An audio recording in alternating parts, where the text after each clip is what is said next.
Bom, pessoal, voltamos, né, e vamos continuar aí com quem são os candidatos para a realização da sedação, né, mínima, principalmente em ambiente odontológico, em pacientes com ansiedade, tá?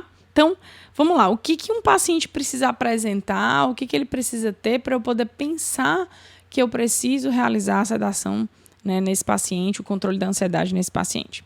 Primeira coisa, ele precisa ter um histórico, né? Uma das coisas, ele tem que estar localizado numa dessas 6 categorias, não precisa ter todas ao mesmo tempo, às vezes ele está em mais de uma dessas categorias, mas basta uma delas para ele já ser um candidato a receber um medicamento, né, ou um tratamento psicológico para poder realizar o procedimento odontológico. Primeira coisa, ele precisa ter um histórico de ansiedade ou fobia dentária. Então, às vezes, o paciente já chega assim, olha, doutor, eu morro de medo de dentista, eu odeio dentista, eu não quero ser atendido, minha mão treme, meu coração acelera, eu odeio isso daqui. Então, quando esse paciente já apresenta isso para você e você consegue perceber que lá naquela relação de confiança que você tentou estabelecer com ele não foi suficiente para que ele se sinta confortável, às vezes vale a pena você lançar a mão de uma alternativa farmacológica para conduzir, né, melhor esse paciente, tá? Quando o procedimento é muito traumático, na qual você poderia pensar assim, se esse paciente não tem medo, a partir desse procedimento ele vai ter, né? Também dá para dar uma relaxada no paciente, embora aqui nem sempre é utilizado, tá? Mas é uma possibilidade indicada, tá?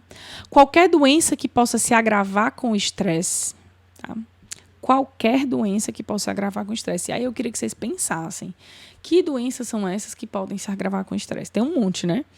Mas existem algumas que a gente precisa tomar cuidado, porque se o paciente entra numa situação de estresse muito grande durante o procedimento, a gente já viu isso na farmacologia básica, que uma situação de estresse gera uma liberação do sistema simpático, liberação de noradrenalina e adrenalina, e essa adrenalina ela pode agir no meu corpo de forma sistêmica, tanto contraindo o vaso, como batendo o coração e aumentando pressão, como indo lá no fígado e fazendo glicogenólise e gliconeogênese, né, que vai aumentar o suporte de glicose no sangue. Então, por exemplo, pacientes com hipertensão arterial sistêmica, né, se ele tiver com pressão alta ou se você acha que ele vai ter um pico de estresse durante o procedimento, é importante fazer essa sedação antes para que ele não atinja esse pico de estresse e não descompense a pressão durante o procedimento.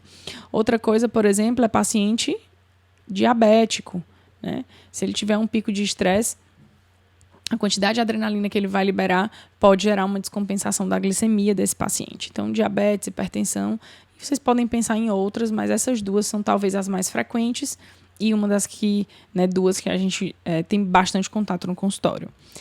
Qualquer alteração neurológica, patologia neurológica na qual o paciente não consiga cooperar com o procedimento de forma consciente, tá certo? Então, casos de déficit cognitivo, de alguma demência, seja ela senil, seja ela congênita, tá? Pode ser usado. Disfunções motoras, como doença de Parkinson, e pacientes pediátricos não cooperativos.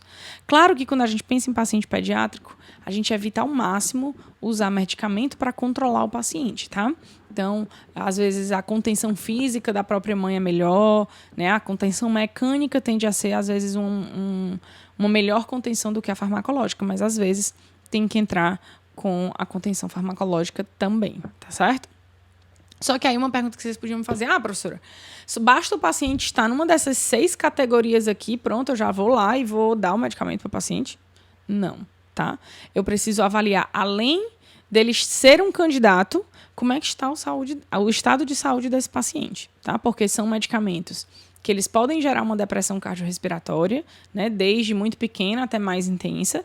Então, eu preciso saber qual é o estado de saúde desse paciente para eu poder avaliar um pouco o risco que ele tem de se submeter a um tratamento como esse, tá? E aí, para a gente fazer essa classificação ou avaliar esse estado de saúde, a gente usa o que na medicina eles usam, né, que é, na verdade, da Sociedade Brasileira, da Sociedade Internacional de Anestesiologia, que é o que a gente chama de classificação ASA.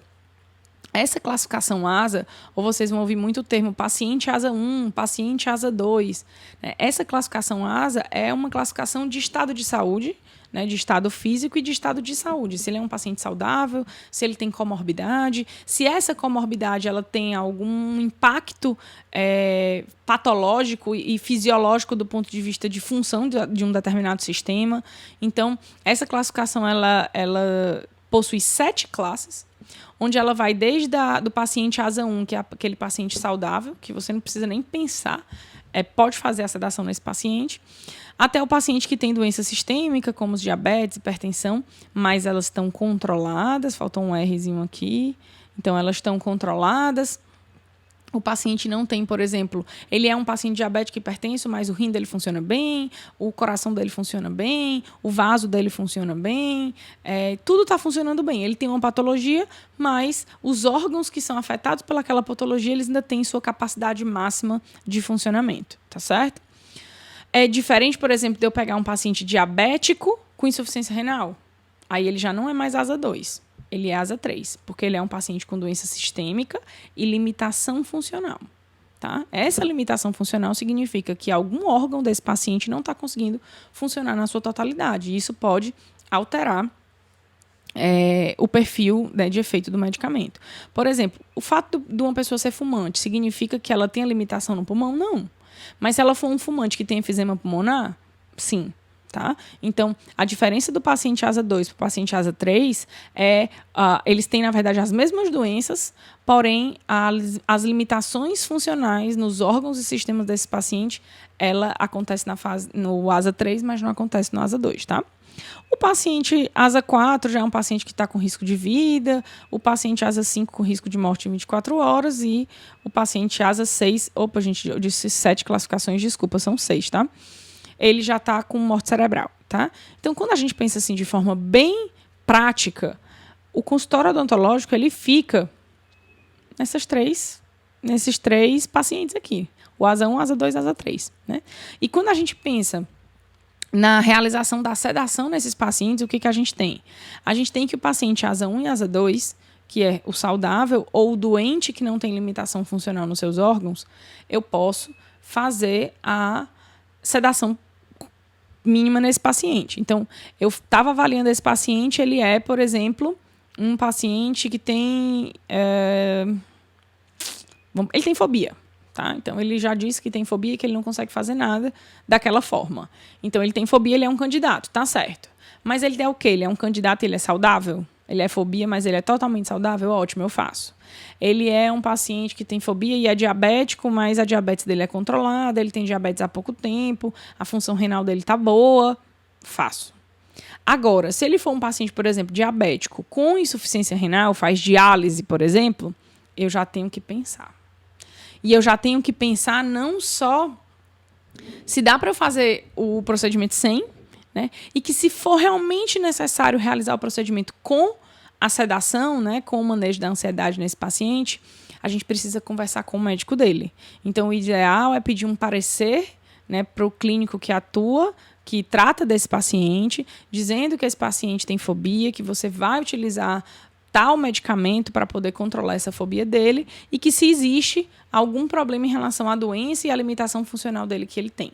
Né? E aí o médico normalmente ele responde num receituário, né, como um atestado de que dá para fazer ou não dá, ou talvez não seja bom fazer, e aí você vai ter que criar outras estratégias. Então, do ponto de vista de fato, realizar a sedação no paciente, ele tem que ser ASA 1 e ASA 2. E aí você faz isso por sua conta e risco, tá? Porque são pacientes que têm um grau de segurança maior. Mas o paciente ASA 3 você pode fazer, não quer dizer que não pode. Pode fazer, desde que, né, você entre em contato com o médico e ele, com você, consiga decidir qual é a melhor situação para aquele paciente naquele momento, tá joia? Paciente 4, 5, 6, só em ambiente hospitalar, tá? Bom, e quais são as formas que a gente tem de fazer essa sedação? E quem são as alternativas que a gente tem? Então, a gente tem a sedação intravenosa, que você também não vai fazer no consultório, porque você não tem essa competência nem essa habilidade exercida na graduação, então vocês não aprendem a pegar veia na graduação. Pode ser por via inalatória, que facilita a nossa vida, com óxido nitroso, e pode ser também por via oral, que facilita mais ainda a nossa vida, tá? Então, a gente vai falar um pouquinho sobre isso, como selecionar o medicamento, como selecionar o agente farmacológico que vai conseguir fazer isso da melhor forma possível.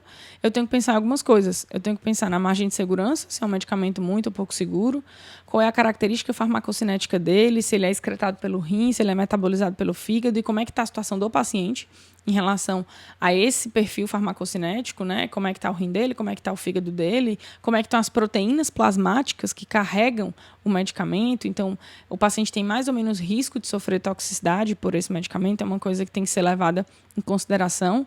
Qual é a característica do procedimento e qual é a eficácia que a gente vai ter em relação ao que eu quero. Então, o que eu quero é um relaxamento, eu quero tanto que ele fique mais tranquilo como eu quero que ele relaxe. Então, eu tenho alternativas para isso. Se eu quiser só que ele não sinta dor e que ele, vamos dizer assim, não tem um relaxamento muscular, mas um relaxamento, eu não vou dizer mental, mas um relaxamento do ponto de vista de redução de ansiedade, eu tenho outras alternativas para isso, tá? Então, você consegue escolher o que é melhor naquele momento para aquele paciente. E aí, quando a gente fala de alternativas, quais são as opções terapêuticas que a gente tem? Olha o tanto, gente. Tem um monte de coisa na farmacologia que dá para a gente reduzir a ansiedade. Mas quando a gente para falar na farmacologia dentro da odontologia, né, do universo odontológico, do paciente odontológico, do procedimento odontológico, a gente reduz essas possibilidades para 3. E aí a gente vai trabalhar hoje com benzodiazepínicos, e por isso a gente estudou os benzodiazepínicos no semestre passado. Vamos falar um pouquinho dos antihistamínicos, tá? Que a gente não falou, mas fala agora, e do óxido nitroso, tá? Então, basicamente, as estratégias para sedação na odontologia, para manejo de ansiedade na odontologia, para condicionamento de paciente ansioso na odontologia e não cooperativo, são essas 3 opções: benzodiazepínicos, antihistamínicos clássicos, os de primeira geração, e a gente vai já entender por quê, e óxido nitroso, tá? Já vamos começar com o rei da sedação, que são os benzodiazepínicos, né? E, gente, lembra que os benzodiazepínicos eles vão atuar lá no sistema GABAérgico, que é um sistema inibitório. Então, só para a gente lembrar aqui, né? Eu tenho o canal que recebe o GABA. Quando o GABA transmissor se liga nesse canal, entra um íon negativo, que é íon de cloreto. Lembrando que a membrana é positiva fora, negativa dentro. Quanto mais cloreto entra, mais essa membrana fica hiperpolarizada. E essa hiperpolarizada significa que ela está inibida. E se ela está inibida, quer dizer que ela fica mais em repouso. Ou seja, mais difícil de ser excitada e gerar gatilhos de ansiedade, tá? Então, ele é indicado principalmente na ansiedade aguda, porque ele tem essa ação ansiolítica, ele tem uma ação hipnótica de indução de sono, tem efeito sedativo, né? Então ele reduz dor. Já foi mostrado em trabalhos científicos que o paciente que usa benzodiazepínico prévio, né, antes do procedimento, ele acaba precisando de menos anestésico para poder não sentir dor, porque ele tem um papel analgésico também, tá? E tem um papel relaxante muscular. Isso é uma coisa que é importante. Por quê? Porque quando você pega uma pessoa ansiedade que está com uma pessoa ansiosa que está com muito medo, ela está tensa. Então, ela fica com a musculatura contraída da mandíbula, aqui do pescoço. E esse medicamento, ele gera um relaxamento muscular. Então, isso é uma coisa que deixa a pessoa mais confortável ainda e realmente se sentindo menos tensa, tá certo? Nós temos algumas alternativas terapêuticas, né, do midazolam ao diazepam. Lembrando que o midazolam tem uma ação ultra curta, o lorazepam tem uma ação considerada curta, o alprazolam média e o diazepam longa, tá? Então, tá nessa ordem, né, de duração de ação no nosso corpo, e todos eles realizam o mesmo efeito, que é estimular a ligação do GABA com o seu receptor, tá?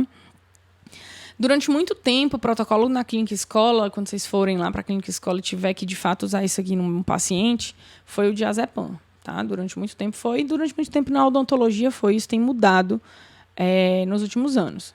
Então, hoje em dia, o nosso protocolo é alprazolam para adultos, e depois eu vou dizer para vocês a dose, como é que vocês vão prescrever, e o midazolam para crianças e idosos, tá certo? Por que o midazolam para crianças e idosos? Justamente pelo fato dele durar menos. E criança, o risco é maior, e idoso tem um perfil farmacocinético alterado, uma função renal naturalmente reduzida, o que faz ele já durar mais tempo no idoso, tá? E o alprazolam a gente fica para o adulto. Tem se falado bastante da segurança do alprazolam e do midazolam em uso odontológico, tá certo? O que o paciente tem que ser orientado quando você vai usar esses medicamentos nele? Primeira coisa, que ele não deve vir dirigindo, porque esses medicamentos reduzem coordenação motora. Além de reduzir coordenação motora, reduz a atenção. Além de reduzir a atenção, reduz capacidade de reação. Então, quando eu junto essas 3 coisas, o risco de acidente é maior.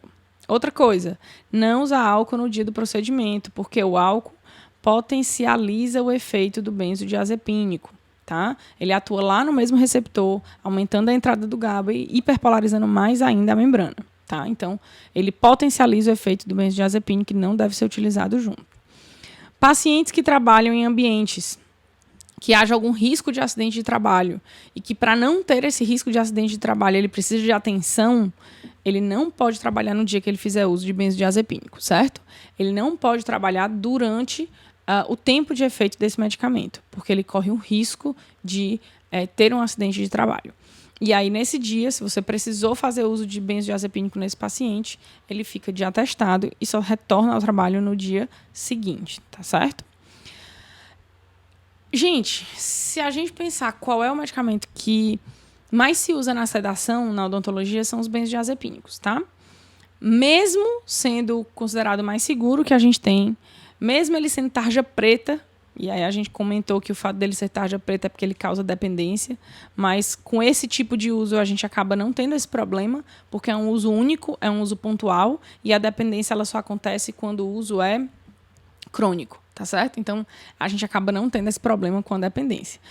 Mesmo ele sendo utilizado como medicamento assim, preferido em segurança para quando a gente fala da sedação em pacientes, no primeiro trimestre de gestação ele não é indicado, porque já foi relacionado má formação oral com ele, lábio leporino e fenda palatina.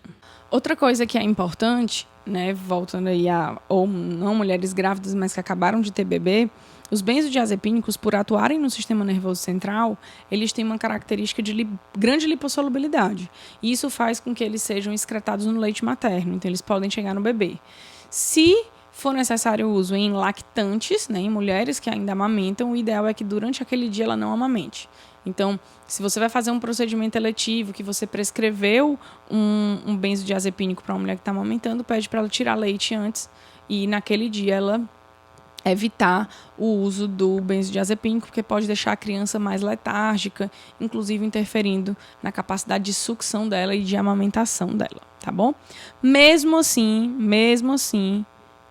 com risco de formação de lábio leporino e fenda palatina, é a classe mais segura para gestantes, certo?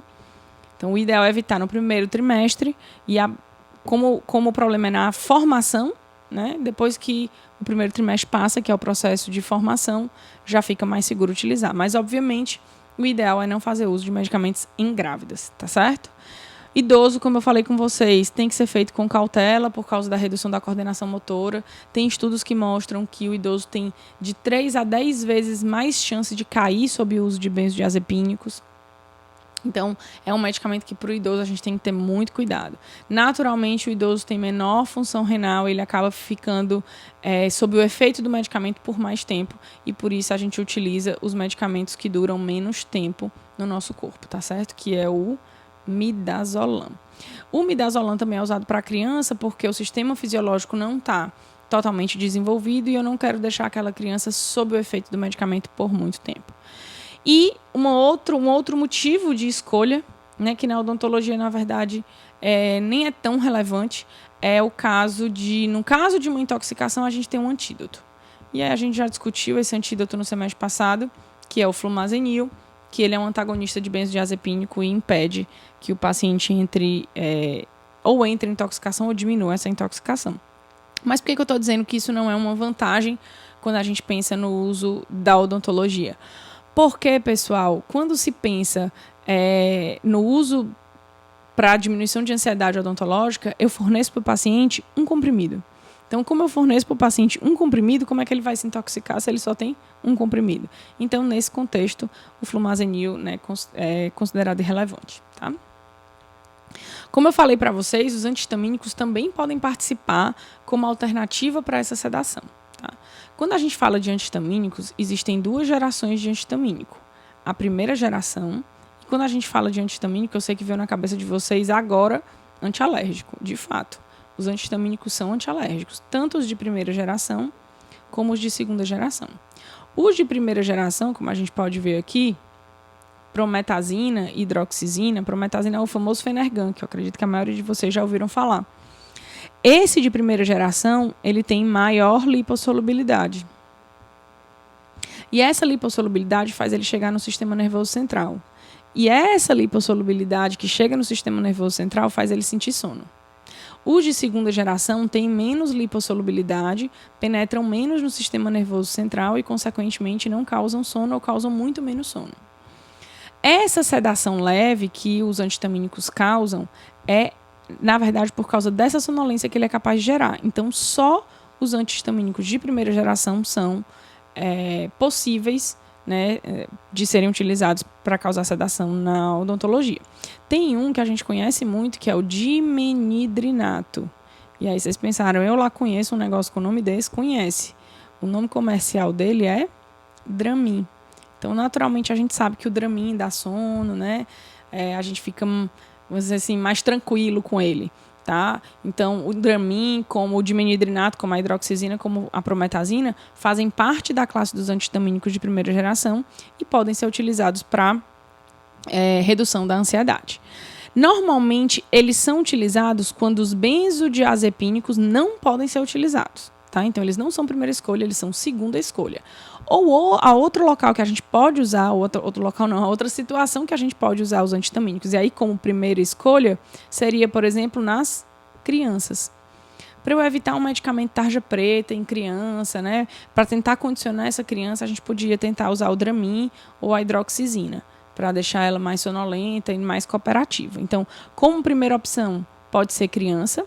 Eu já vi dentistas relatando que fazem um pouco menos midazolam do que seria necessário e faz um pouquinho de antihistamínico, que é para não ter que dar uma dose tão alta de midazolam. Então, eu já vi misturar as duas coisas para não ter que usar doses altas de nenhum dos dois. Ou só o antihistamínico como primeira opção. E aí também dá para usar o midazolam também, mas o antihistamínico ele acaba, vamos dizer assim, sendo mais seguro, tá certo? Mas dá para usar os benzodiazepínicos em criança tranquilamente, tá certo? E aí a gente chega no óxido nitroso, que a gente vê bastante nos filmes americanos, né? E a gente vê muito pouco aqui no Brasil. O óxido nitroso, gente, primeira coisa, aqui no Brasil só é aprovado ele junto com oxigênio. O óxido nitroso é um gás, que ele a fórmula química dele é o N2O, tá certo? O óxido nitroso, ele tem essa capacidade sedativa, certo? Ele não tem efeito relaxante muscular central, tá? E é uma coisa que os benzodiazepínicos têm. Então, se o paciente está muito tenso, se o paciente está com mandíbula, né, tensa, ele não tende a diminuir isso daí. Então, nesse ponto, o benzodiazepínico é vantajoso em relação a ele. E ele tem uma vantagem em relação ao benzodiazepínico. Porque o benzodiazepínico, primeiro eu tenho que pedir para o paciente tomar antes do procedimento. Ele faz o procedimento e depois do procedimento ele ainda tem o efeito do medicamento. O óxido nitroso não, eu não preciso pedir para o paciente fazer nada. Ele é sedado no consultório e ele sai do meu consultório zerado. Tá? O efeito dele passa muito rápido. Então ele não tem o que a gente chama de efeito residual. Depois que eu liberei meu paciente, ele não tem mais nenhum efeito sedativo do óxido nitroso. Isso é uma vantagem, tá? Do óxido nitroso. Então, já que são gases, a gente sempre trabalha com a mesma coloração para gases. Então, sempre o oxigênio vai ser cilindro verde e sempre o óxido nitroso, o cilindro dele vai ser azul, tá? Professora, eu já vi, por exemplo, esses cilindros aqui serem usados como turbo de carro. São eles mesmos, tá? Eles, às vezes, são colocados no carro para aumentar a potência, tá? Então, a gente tem algumas desvantagens em relação ao óxido nitroso. Primeira coisa, precisa de treinamento. Vocês, normalmente, não têm essa habilidade sendo desenvolvida na graduação. Existem cursos que são cursos de aperfeiçoamento que você vai lidar com a manipulação de gases medicinais, né, e que lhe habilitam a trabalhar com óxido nitroso. É um curso caro. Você preparar o seu consultório para receber esses gases do ponto de vista de tubulação, né, é um pouco caro. A última vez que eu conversei com um dentista, eles me disseram que era entre 8 e 10 mil reais para você, né, equipar o consultório com gases medicinais e toda a tubulação de forma segura. E isso vai reverter onde, pessoal? No preço do seu procedimento, né? Então, hoje, cada vez mais a gente encontra uma realidade onde as pessoas não querem pagar ou querem pagar barato pelos procedimentos. E aí, o fato de você ter essa estrutura no seu consultório, né, e utilizar essa estrutura no seu paciente, isso vai gerar um custo maior para o procedimento, tá certo? Então, só para vocês terem noção como ele é bem potente, o óxido nitroso usado na concentração de 20%, ele gera um efeito analgésico igual ao da morfina, tá? Então, ele tem um efeito aí bem interessante. Mas, como eu disse para vocês, precisa de equipamento, precisa adaptar o consultório, né? Porque os equipamentos, esses cilindros, eles precisam ficar fora do consultório, precisa ficar na parte de fora, mas tem que ter uma tubulação que leve o gás. Você precisa comprar essas máscaras com vários adaptadores para ver o que se encaixa melhor no paciente. Tem que ser essa máscara só nasal, porque, obviamente, você precisa que a boca fique livre para você trabalhar, tá? Aqui no Brasil, como eu disse para vocês, ele é permitido apenas com a associação com o oxigênio, tem que ser os dois juntos, porque o óxido nitroso ele ocupa a hemoglobina e aí ele causa diminuição da oxigenação periférica, que é a hipoxemia, diminuição do oxigênio circulante no sangue para oxigenar os tecidos periféricos, e aí a gente dá o oxigênio por fora, né, para poder compensar isso daí. Normalmente ele é utilizado na concentração de 20% a 60%, tem um início de ação de 2 a 5 minutos, mais ou menos o que a lidocaína é, 2, 3 minutinhos. E no final, quando eu quiser parar de sedar o paciente, é só eu zerar o óxido nitroso, que esse paciente em 2 minutos está sem nenhum efeito do óxido nitroso, tá? Não preciso de uma manutenção eletrônica da função cardiorrespiratória, posso fazer essa manutenção apenas visual, tá bom? Então, o óxido nitroso é uma boa alternativa. Aqui no Cariri eu conheço o Céu do Crato, que trabalha com óxido nitroso para pacientes especiais, e posso estar errada, mas conheço um consultório particular que também tem, tá? Não é uma coisa que aqui no Brasil, principalmente no Nordeste, principalmente no Ceará e no interior, a gente tenha com muita frequência, tá certo? Contraindicado para quem tem problemas pulmonares, quem tem infecções de vias aéreas, porque afinal é por onde ele está chegando, quem tem anemia. Por que anemia? Porque lembra que ele causa hipoxemia. A pessoa que tem anemia, ela já tem menos hemoglobina. Se é a hemoglobina que carrega o oxigênio, eu vou ter um comprometimento maior, né, em relação à hipoxemia, tá? Então, devido à hipoxemia, ele vai ter menos hemoglobina, o que pode comprometer mais ainda a oxigenação periférica. Grávida no primeiro trimestre, paciente que está com inflamação no ouvido, porque a respiração tem comunicação com o ouvido. Então, se você tiver infecção no ouvido, você pode afetar também a respiração. É muito comum o paciente apresentar otite depois que está gripado. Então, a gente tem comunicação das vias respiratórias com o ouvido, tá certo? E para a gente finalizar, eu fiz essa tabelinha com as reações adversas mais frequentes dos 3 principais agentes que a gente vai utilizar na redução da ansiedade. Os benzodiazepínicos, que são normalmente a primeira opção, da boca seca, sonolência, redução da coordenação motora, além de redução da ansiedade, da atenção, da reatividade, que aumenta o risco de acidente de trabalho. Os antihistamínicos causam sono e podem causar o efeito paradoxal. Isso é uma coisa que é importante, eu esqueci de falar no slide anterior. Esse efeito paradoxal acontece principalmente em crianças, certo? O nome está dizendo efeito paradoxal. Então, o que é paradoxo? Paradoxo é algo contrário do que eu estava esperando. Então, quando eu dou o antihistamínico para uma criança que eu espero que ela fique com sono, ela pode ficar, pelo efeito paradoxal, extremamente agitada. E essa agitação ela pode atrapalhar, na verdade, mais ainda a realização do meu procedimento. Então, já foi relacionado esse efeito paradoxal que acontece nas crianças, adultos e idosos, isso é muito raro. Mas nas crianças isso é mais comum.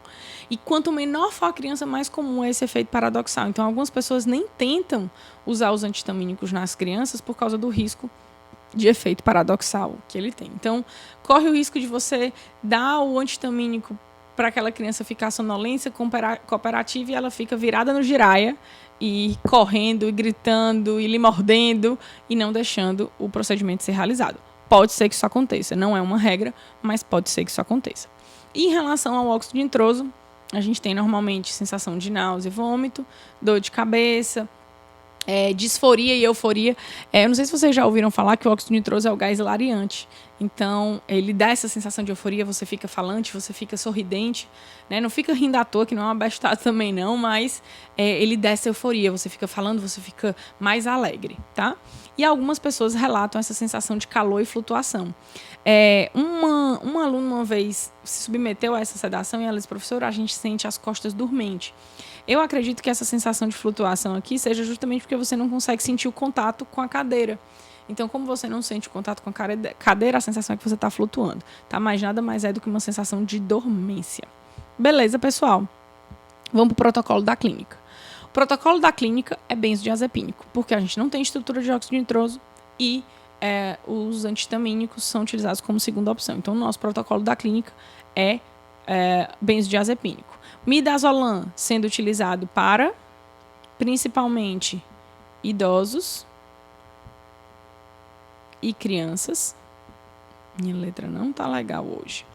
E o alprazolam sendo utilizadas para adultos. Evitar em idosos e crianças, tá? Professora, quer dizer que eu não posso usar midazolam em adulto? Pode, gente. Não tô dizendo isso não. Tô dizendo que normalmente o midazolam é mais reservado para idoso e criança e o alprazolam para adulto. Porque o midazolam tem uma meia-vida mais curta. Ele tem uma menor meia-vida. Ou seja, vai tender a ter um efeito residual nesses pacientes menor, no idoso e na criança. O midazolam é utilizado na concentração de 15 miligramas. Existe midazolam de 7,5 miligramas, tá? Então, em alguns livros, em alguns locais, vocês vão ver o midazolam de 7,5, mas o protocolo da clínica é o de 15, tá? Então, normalmente ele é usado um comprimido, ele tem uma absorção rápida, então meia hora antes do procedimento é o suficiente. A gente viu que muita coisa que a gente usa antes do procedimento é 1 hora, né? Mas o midazolam dá para ser meia hora porque ele tem uma absorção rápida. O alprazolam, ele tem uma absorção um pouquinho mais lenta, então é normalmente 30 a 45 minutos antes, tá? Ele é usado ele tem uma potência maior, então ele é utilizado numa concentração menor, 0,5 miligramas, toma um comprimido 30 a 45 minutos antes do procedimento. Professora, se esses medicamentos são tarja preta, qual é a lista que ele faz parte lá da portaria 344 e qual é o receituário que ele é prescrito? Lista B1 e notificação de receita B ou formulário de notificação B, que é aquela azulzinha, tá? Gente, embora eu esteja colocando aqui para vocês a receita, deixa eu ver quanto tempo que a gente tá. Eita, 33 minutos, mas tá acabando. Embora eu tenha colocado aqui para vocês a receita, raramente você vai prescrever, montar essa receita para um paciente. Por quê? Porque você vai usar nesse paciente um comprimido. Então, não justifica você dar para esse paciente uma caixa com 30 comprimidos. Então, normalmente, a forma que é feita é, você compra para você mesmo. Então, você vai ser o prescritor e você vai ser o paciente. Você compra uma caixa e deixa no seu consultório. Quando há necessidade de um paciente tomar, você pega um caderninho, certo? Você pega um caderninho e você vai anotar. No dia 2 de março, saiu um midazolam para a senhora Maria das Dores. Esse midazolam era do lote X com validade Y. Por quê? Porque se um dia a vigilância sanitária bater no seu consultório e encontrar lá, por exemplo, uma caixa de medicamento que é um psicotrópico, né, controlado, ela vai perguntar, para que você tem isso aqui? Aí você vai dizer, não, é para dar para os meus pacientes quando eles precisam, porque eu não vou ter a necessidade de dar para eles uma caixa toda se eles vão precisar só de um comprimido.